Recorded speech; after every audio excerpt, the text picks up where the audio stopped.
The words arrived between rounds, in the thin space that live television creates when the board resets and the room relaxes and people forget for a moment that the cameras are still running.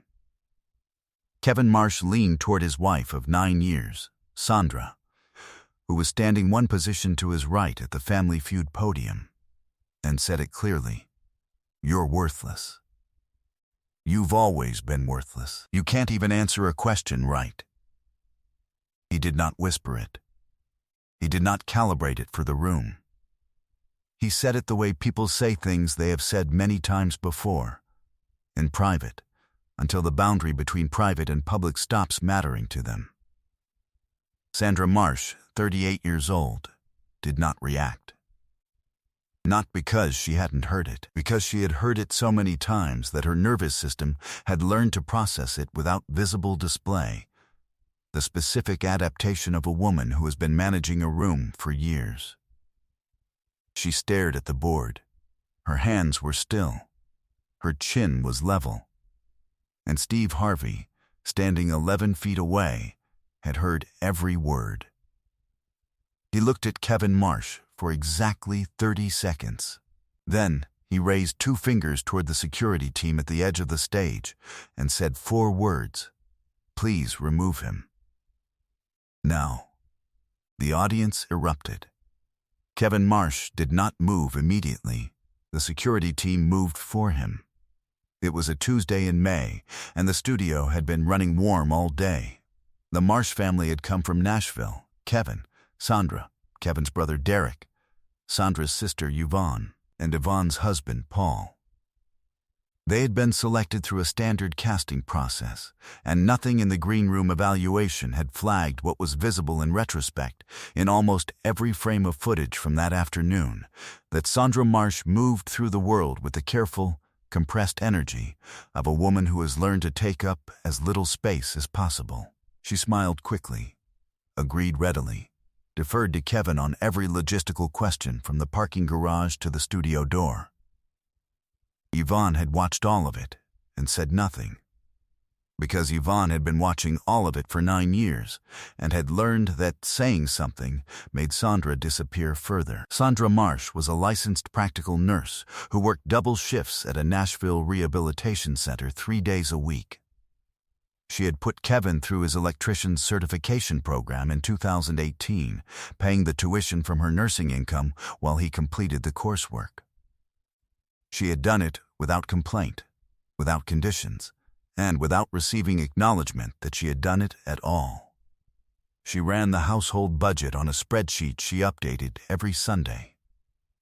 She had a savings account she had opened in her own name in 2021 that Kevin did not know about.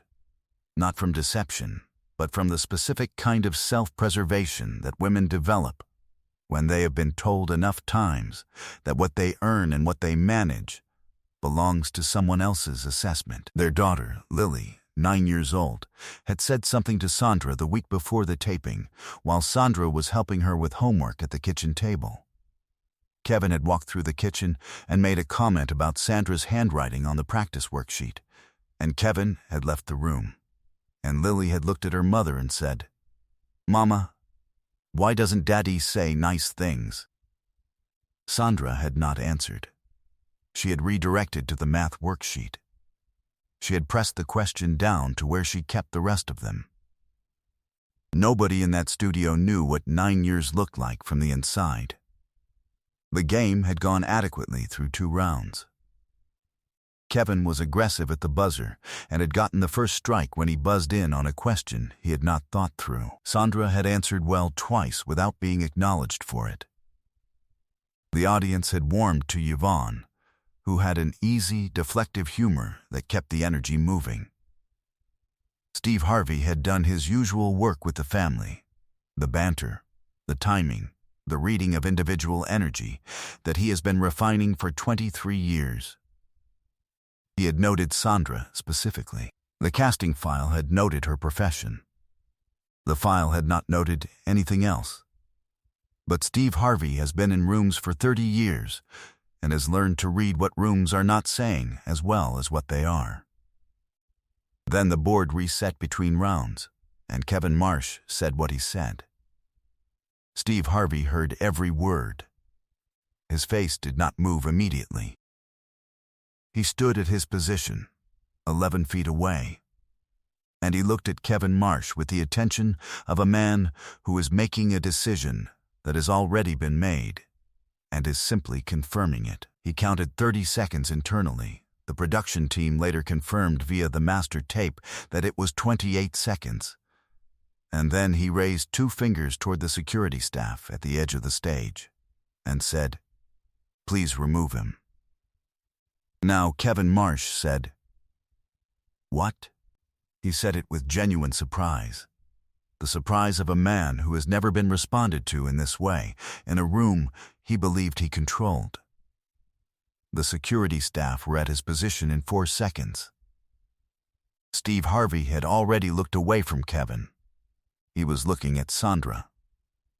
Kevin Marsh was escorted from the stage floor. He said several things on the way out, none of which the broadcast version included, all of which the unedited master tape preserved. He did not make physical contact with the security team. He was taken to a production holding area. He did not return.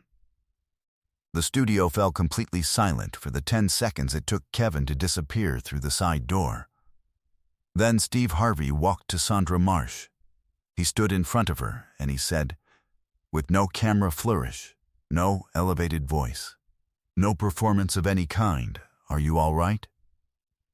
Sandra said, "I'm fine." Steve held her gaze and said, "Sandra, I need you to hear me for 1 second. What that man just said about you, in this room, on this stage, with 300 people listening, is not the truth. And I think you know it's not the truth, but I also think you've been told it so many times that it's gotten hard to tell the difference." He stopped. "You are not worthless. Say that out loud." Sandra was quiet. The studio was quiet. Steve waited. And Sandra Marsh said, quietly but clearly, "I am not worthless." The audience did not applaud. They held the moment. That was the right instinct.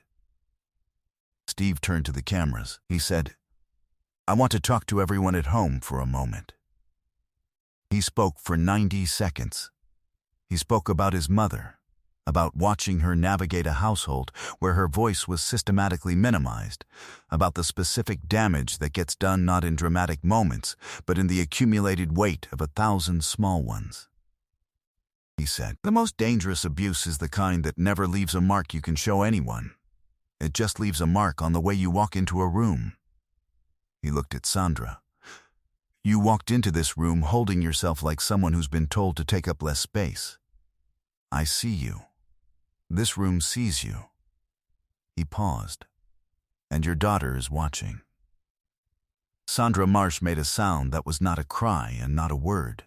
It was the sound of a sentence landing somewhere it had been needed for a long time.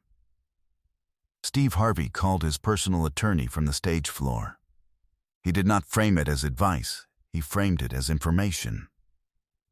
He said, "There's a woman standing in front of me who has options she may not know she has.